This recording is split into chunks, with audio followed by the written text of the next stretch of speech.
I raised him from 11 years old, taught him to drive, paid for his college. Then he sat at my kitchen table and threatened me. "Sign this, or you'll regret it," he said. My wife stood silent. I signed the deed to my house and walked out. That was my first mistake. My second was thinking they'd gotten away with it. My name is Warren Ellis. I'm 60 years old, and I've spent 35 years as a master mechanic at Henderson Ford in Flint, Michigan. My hands are scarred from torn knuckles and chemical burns. My back aches when it rains. I own a 3-bedroom ranch on Carpenter Road that I bought in 1989 with insurance money after my first wife, Rebecca, died in a car accident. That house, that piece of ground, that mortgage I paid off in 2003, it was supposed to be mine. It was the one thing I built that nobody could take away. Then Cody pushed a paper across my kitchen table and told me to sign it. "This is just paperwork, Warren," he said. Cody, my stepson, financial planner at Meridian Wealth Management. He wore a gray suit that probably cost more than my monthly truck payment. "Mom, I talked it over. You're getting older. This simplifies everything." I picked up the document. Quitclaim deed. My name, Carol's name, the address. My house. Simplifies what? I asked. Carol stood by the sink, arms folded. She didn't look at me.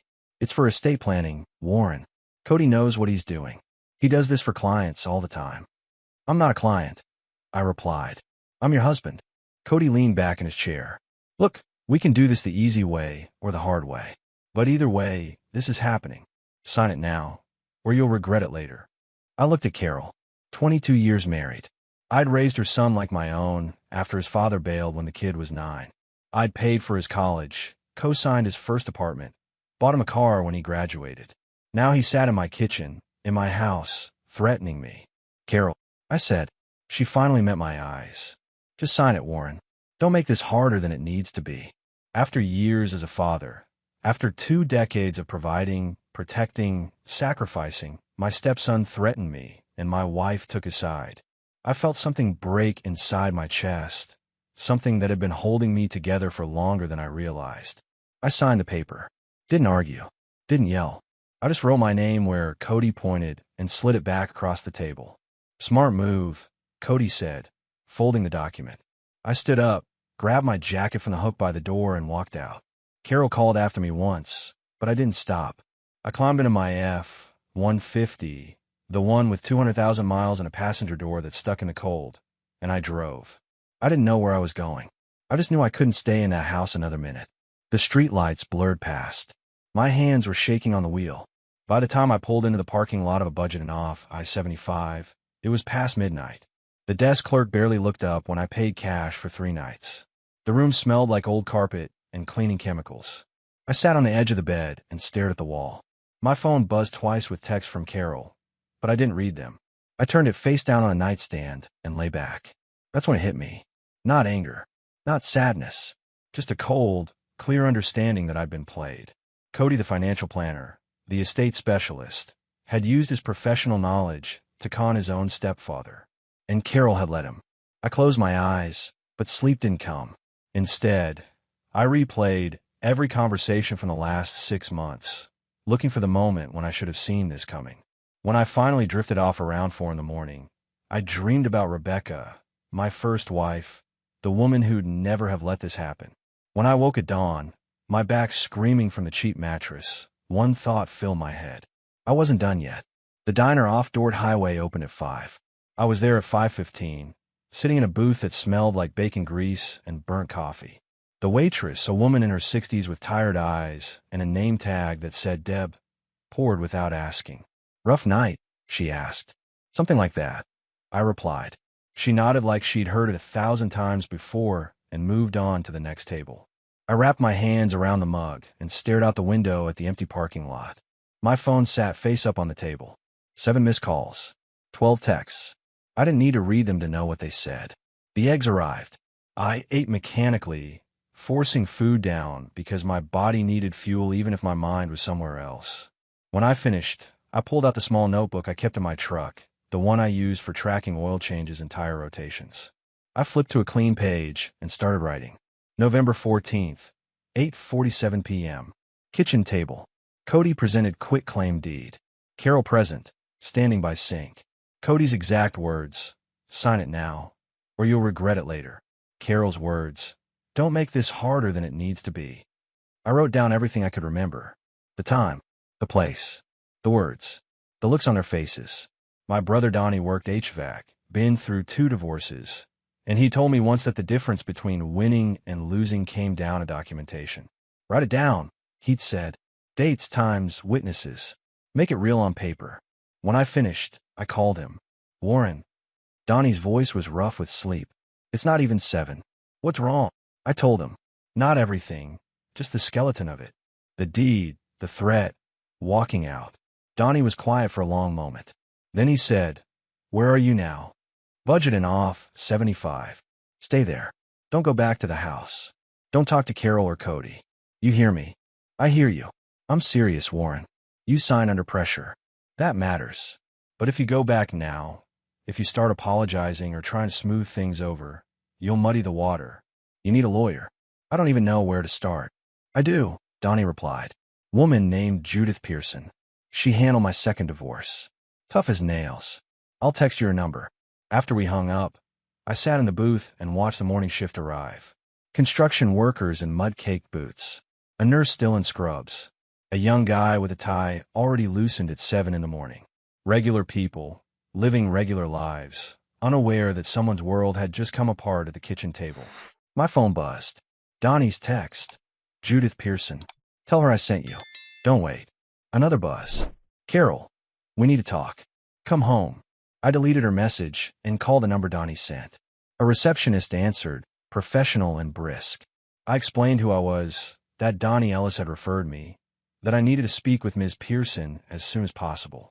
She has an opening at 2 this afternoon, the receptionist said. Can you make that? I'll be there. I hung up and finished my coffee. It was cold now, bitter. I paid the check, left Eb a decent tip, and walked out to my truck. The morning sun was just starting to break through the clouds, casting long shadows across the parking lot. Before I started the engine, my phone rang again. Not Carol this time. A number I didn't recognize. Local area code. I answered. Hello. Mr. Ellis? A man's voice, smooth and professional. This is Mitchell Gray. I'm calling on behalf of Mrs. Ellis regarding some recent paperwork. I was hoping we could arrange a time to discuss the details. On behalf of Mrs. Ellis. Not your wife. Not Carol. Mrs. Ellis. I've retained counsel, I said, surprised at how steady my voice sounded. Have your office contact Judith Pearson. I hung up before he could respond. My hands were shaking again, but not from fear. From something else. Something that felt almost like clarity. They'd moved fast, getting a lawyer involved within 12 hours. That told me everything I needed to know. This wasn't about estate planning. This was about taking everything I'd built, and they'd assumed I'd just let it happen. They'd assumed wrong. Judith Pearson's office sat in a converted house on Saginaw Street, the kind of place that had been a family home 50 years ago before the neighborhood turned commercial. The waiting room still had crown molding and hardwood floors that creaked when you walked. A receptionist in her 30s looked up when I entered. Mr. Ellis? That's me. Ms. Pearson will be right with you. Coffee. I shook my head and took a seat in one of the mismatched chairs. Legal magazines fanned across a coffee table. A clock on the wall ticked loud enough to count. I'd spent the morning driving around Flint, trying to organize my thoughts, trying not to think about Carol sleeping in our bed while I'd spent the night in a motel that charged by the week. A door opened. The woman who emerged was shorter than I expected, maybe 5'4", with steel gray hair pulled into a bun and reading glasses hanging from a chain around her neck. She wore a dark blue suit that had seen plenty of courtrooms. Mr. Ellis. Judith Pearson. Her handshake was firm. Come on back. Her office was organized chaos. Files stacked on every surface, a computer older than some of my tools at the dealership, and a window that looked out onto a parking lot. She gestured to a chair and sat behind her desk. Donnie speaks highly of you, she said. Told me you're a straight shooter. I appreciate that. Saves time. She opened a yellow legal pad. Tell me what happened. Start from the beginning. Don't leave anything out. I told her everything. Meeting Carol 22 years ago. Raising Cody from 11 years old. The quitclaim deed. The threat. Walking out. The call from Mitchell Gray this morning. When I finished, I slid my notebook across the desk. I wrote down what I could remember. Times, exact words. Judith read through my notes without comment. When she finished, she looked up. Did Cody give you time to review the document? To consult with anyone? No. He wanted it signed right then. And he explicitly stated there would be consequences if you refused. He said I'd regret it. Carol, back him up. Judith tapped her pen against the pad. Here's the situation, Mr. Ellis. A quick claim deed signed under duress, without adequate time for review, with explicit threats, that's potentially voidable. The key word is potentially. We'll need to establish a pattern. Was this a one-time pressure situation, or is there more? Like what? Financial irregularities. Joint accounts being drained. Credit cards in your name you didn't authorize. Assets being moved. Any of that sound familiar? I thought about our bank account. Carol handled most of the bills. I made the deposits. She wrote the checks. I don't know, I admitted. I never looked that close. You're going to look now, Judith said. I want you to pull every financial record you can access. Bank statements, credit reports, anything with your name on it. If Cody's been planning this, there will be breadcrumbs. What about the deed? Can we stop it from being recorded? Mitchell Gray called you this morning, which means they haven't recorded it yet. They're testing the water, seeing if you'll cooperate quietly. That's actually good for us. It means they're nervous. Nervous about what? About whether this will hold up if challenged. A clean transfer, done properly, nobody blinks. But one done under pressure, with threats, with a financial advisor manipulating his own stepfather. Judith smiled, but it wasn't warm. That's a different story. That's fraud. That's elder financial abuse. And if Cody's as smart as you say, he knows it. I felt something loosen in my chest. So what do? We send a letter to Mitchell Gray. Formal, professional. We note the circumstances of the signing, request documentation of the transfer, and make it clear that any attempt to record or act on that deed will be challenged aggressively. We're not accusing anyone of anything yet. We're just preserving your rights. Will that work? It'll make them pause. And while they're pausing, we dig. You give me those financial records. I want to know what Cody's really after. I nodded. How much is this going to cost? My retainer is $3,000. After that, we'll see where we are. I thought about my savings account. About the overtime I'd banked over 35 years. I can do that. Good. Judith stood and extended her hand again. One more thing, Mr. Ellis. Don't contact Carol or Cody. Not a text, not a call, nothing. Everything goes through me now. Understood. Understood. I left her office feeling something I hadn't felt since signing that paper. Not hope, exactly. More like direction. Like I'd stopped falling and found a ledge to grab onto. Mitchell Gray called again the next morning. I was sitting in the motel room, coffee from the gas station going cold on the nightstand, when my phone rang. I let it go to voicemail. 2 minutes later, Judith called. Mitchell Gray just contacted my office, she said. Very polite, very careful. He wants to arrange a meeting to discuss the deed transfer. Says there's been a misunderstanding. What kind of misunderstanding? The kind where they realized you lawyered up faster than they expected. He was nervous, Warren. I could hear it in his voice.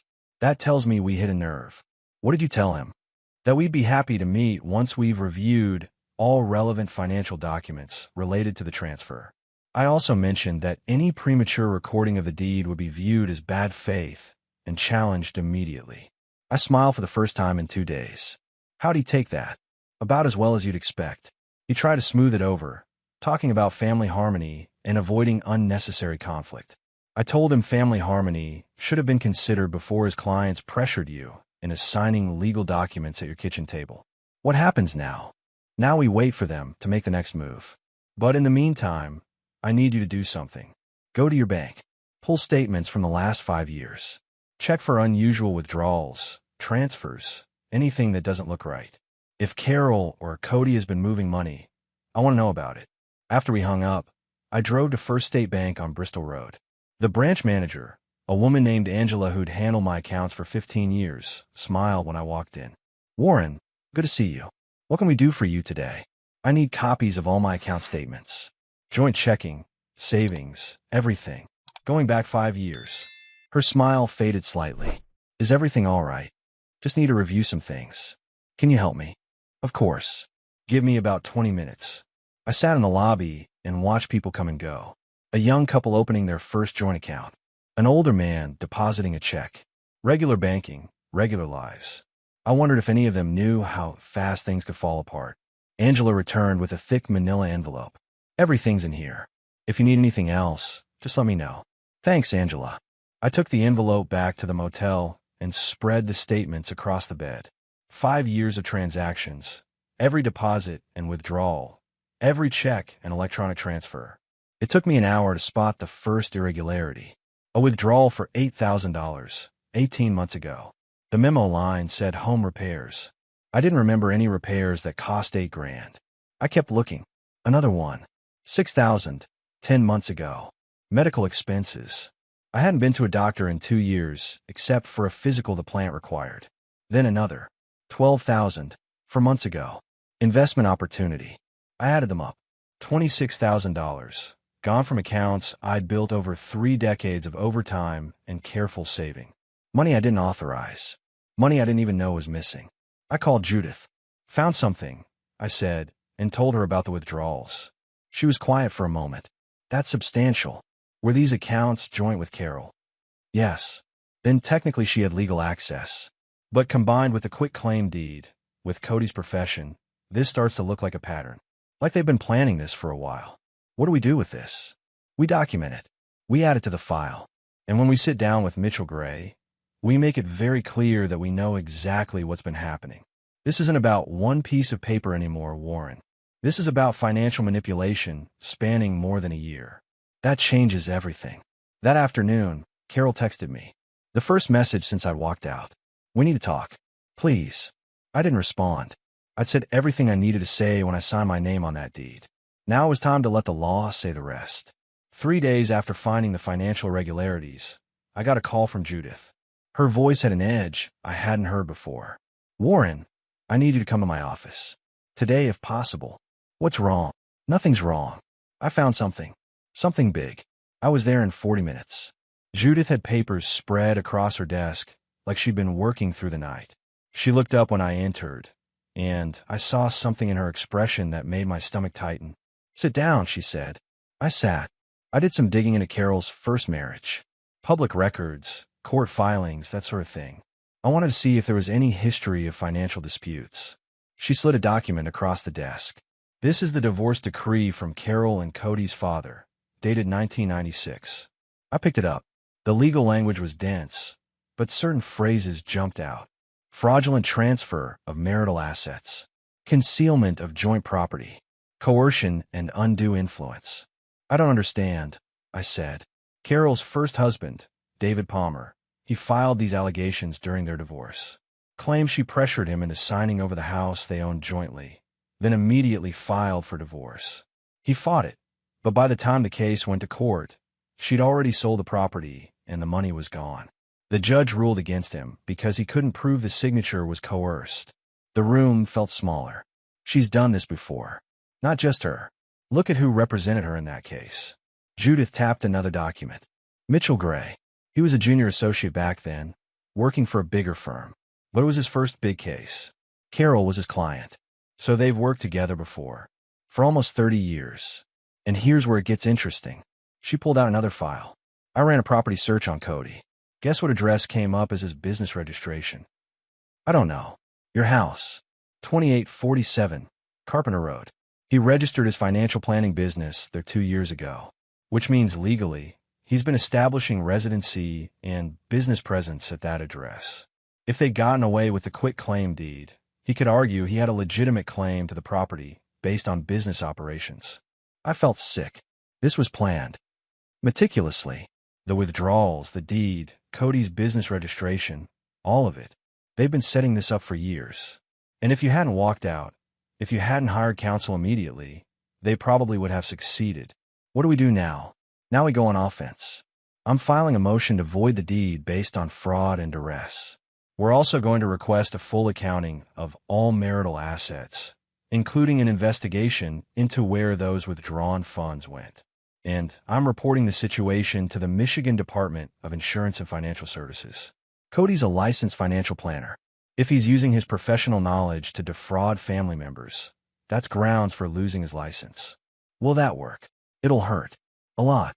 His entire career depends on that license. Clients won't work with someone under investigation for elder financial abuse. She leaned forward.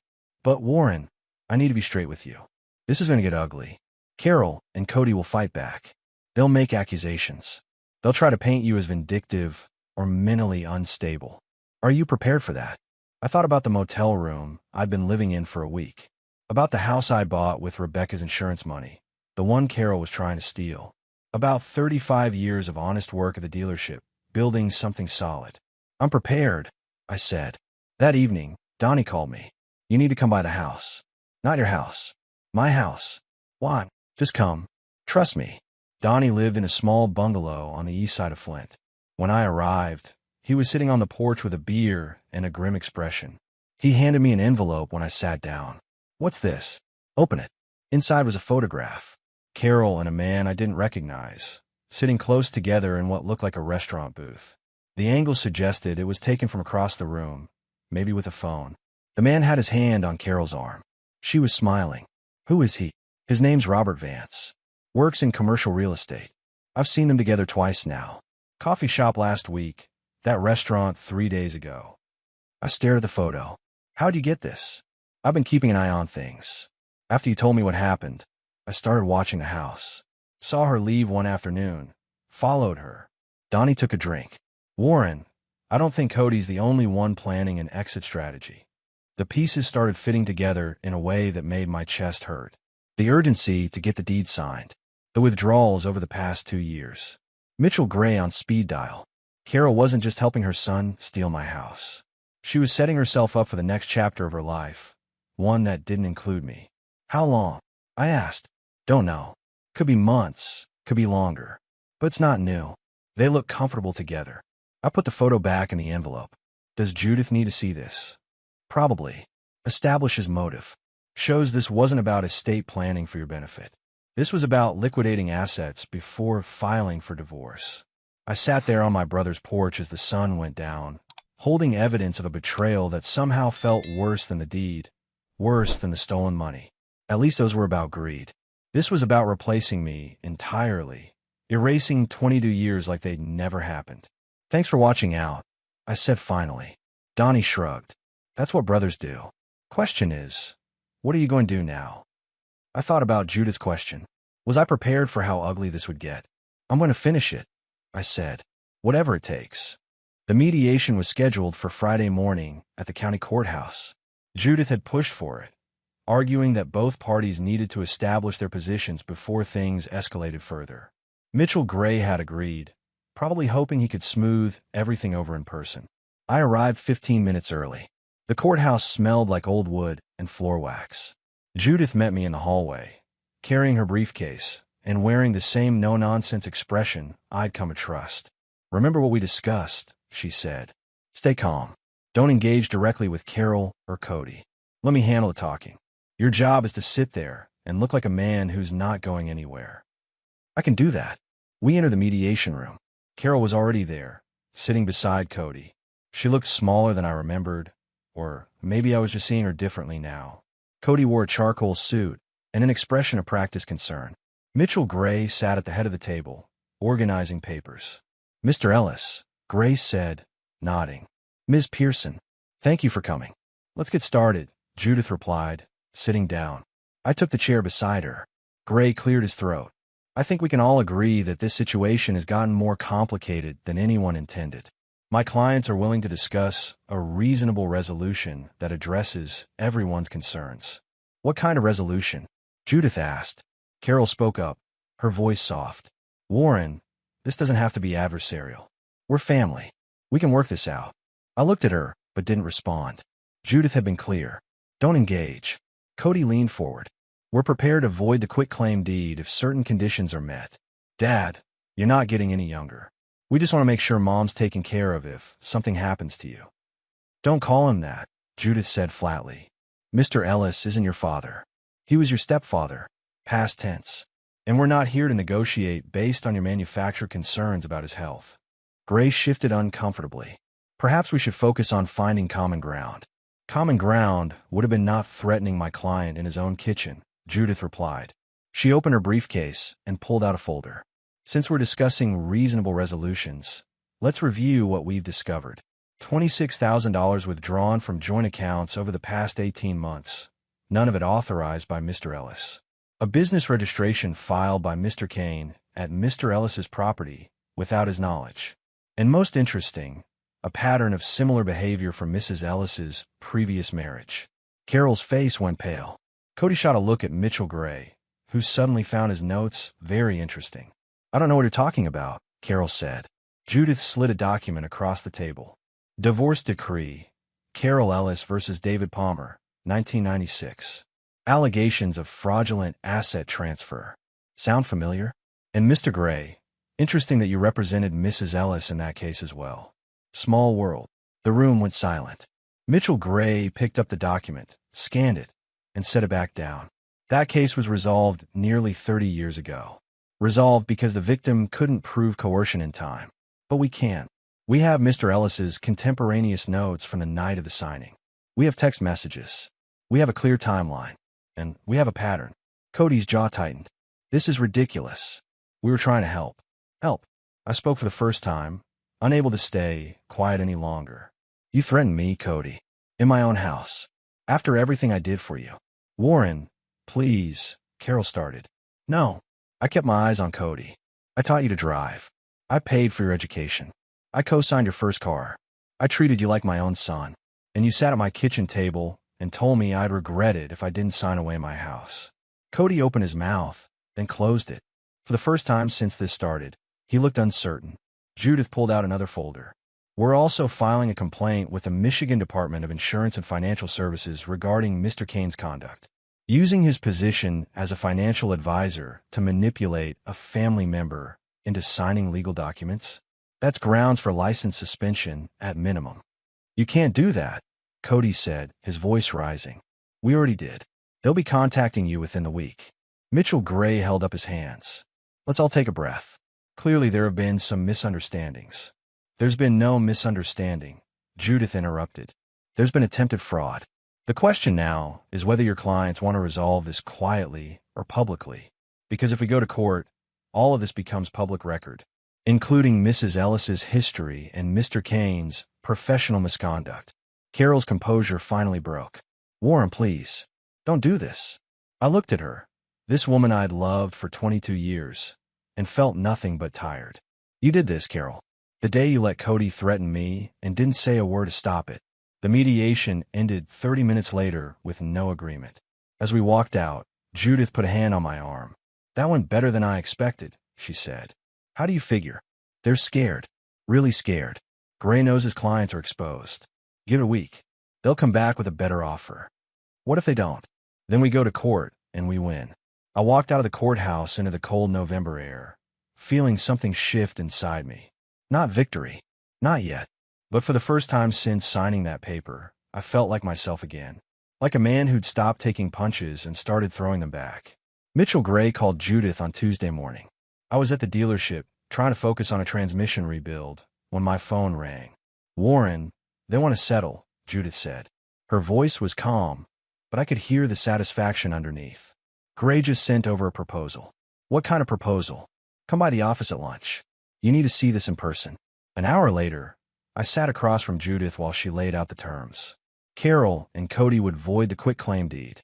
In exchange, I'd agree not to pursue criminal charges for the stolen money or file complaints about Cody's professional conduct. They'd also pay back $15,000 of the $26,000 they'd taken, calling it a goodwill gesture. What about the other $11,000? I asked. They're claiming those were legitimate marital expenses. Repairs, household costs, things they say benefited both of you. That's garbage. I know. But here's what matters. They're scared. This offer means they know they can't win if this goes to court. The question is, do you want to take it? I thought about it. Getting the house back free and clear. Getting 15 grand returned. Cody facing no consequences for fraud. Carol walking away like she'd done nothing wrong. No, I said. I want all of it. Every dollar. And I want Cody's license reviewed. He used his professional position to manipulate his own stepfather. That can't just disappear because it's inconvenient. Judith leaned back, studying me. That means we go to court. You understand that? It'll be public. It'll be expensive. And Carol will fight dirty. She'll make accusations about your character, your mental state, anything to muddy the water. Let her try. I've got 35 years of showing up on time and doing honest work. I've got a brother who'll testify about my character. I've got contemporaneous notes from the night they threatened me. What does she have? A good point. Judith smiled. All right. I'll tell Gray we reject the offer. We want full restitution, a formal apology, and a complaint against Cody stands. If they don't agree, we file a civil suit for fraud and elder financial abuse. How long will that take? Could be months, maybe a year. But Warren will win. I'm sure of it. That night, I got a text from Cody. The first direct contact since I walked out. We're trying to be reasonable. Don't throw away your family over money. I showed it to Judith the next morning. She read it and shook her head. That's witness tampering. He's trying to pressure you outside the legal process. Don't respond. In fact, forward it to me. It's more evidence. By Thursday, Mitchell Gray called again. This time, the offer changed. Full restitution of the $26,000. Void the deed. Carol would agree to a legal separation with a fair division of any remaining marital assets. The only condition, I wouldn't pursue the complaint against Cody's license. They're protecting him, I said when Judith relayed the terms. Of course they are. His career is worth more than the house or the money. But here's the thing. We don't need their permission to file that complaint. It's already done.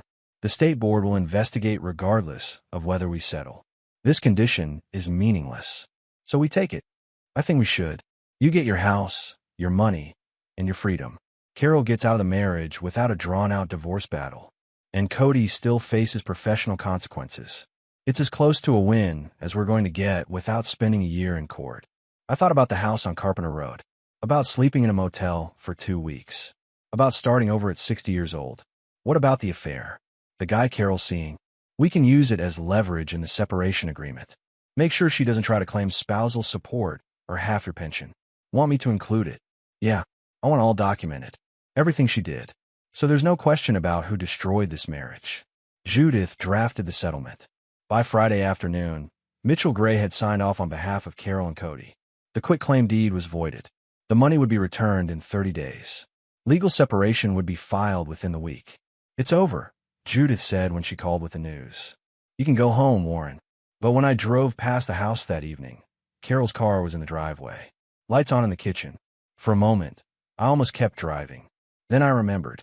It was my house. My name on the deed. My 35 years of work that paid for it.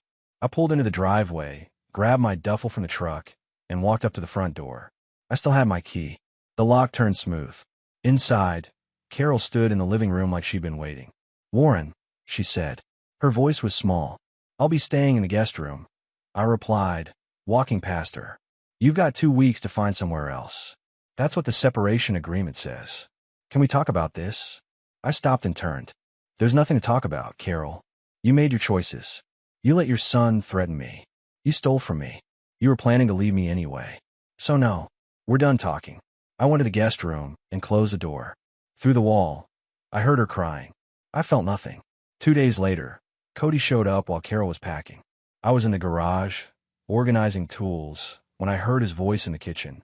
I walked in to find him standing there, hands in his pockets, looking smaller than I remembered. You cost me everything, he said. His voice shook. The state board suspended my license, pending investigation. My clients are leaving. My firm put me on administrative leave. You cost yourself everything, I replied. The minute you threatened me. I was trying to help my mother. You were trying to steal my house. There's a difference. He stared at me for a long moment. Then he turned and walked out. I never saw him again. Carol moved out on a Tuesday. Donnie helped me change the locks that afternoon. We didn't talk much, just worked side by side like we'd done 100 times before on various projects over the years. When we finished, he handed me the new keys. You good? He asked. Getting there. She took her clothes and some kitchen stuff. Left most of the furniture. Guess she figured the new guy had his own. I walked through the house after Donnie left. It felt bigger, quieter. The bedroom Carol and I had shared for 22 years looked sterile now, with half the closet empty. I moved my clothes from the guest room that evening. It felt strange sleeping in that bed alone, but not bad. Just different. The guys at the dealership noticed the change. I didn't volunteer information, but word gets around in a small shop. Jimmy, one of the younger mechanics, asked if I was doing okay. Yeah, I said, torquing down a cylinder head. Better than I was. Heard your stepson try to screw you over. He tried. But you fought back. I looked up at him. Kid was maybe 25. Reminded me of Cody at that age. That's right. Didn't let him get away with it. Jimmy nodded slowly. Good. My dad went through something similar. He just took it. Signed whatever they wanted. Lost everything. I always wished he'd fought back. Sometimes fighting back is all you've got. The dealership's owner, Bill Henderson, called me into his office that Friday. He was in his 70s, planning to retire in a couple years. He'd owned the place since before I started. Warren, I heard about your situation, he said. None of my business, but I wanted you to know something. This dealership has a profit-sharing plan for senior employees. You've been here 35 years. You're vested at the maximum level. I know. It's part of my retirement. Yeah. But what you might not know is the recent valuation. Ford's been doing well.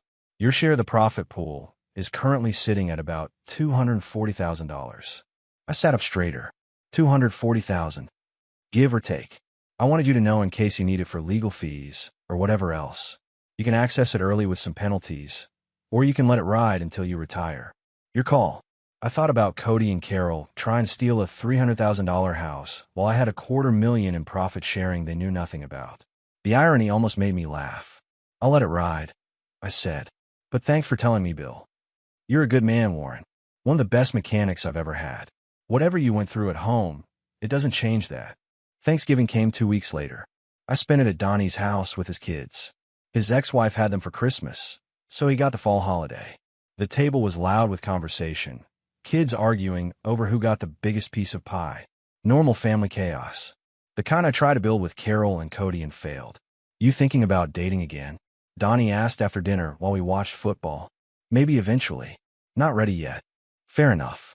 Just don't let what Carol did make you bitter. There are good women out there. I know. I married one once. Rebecca.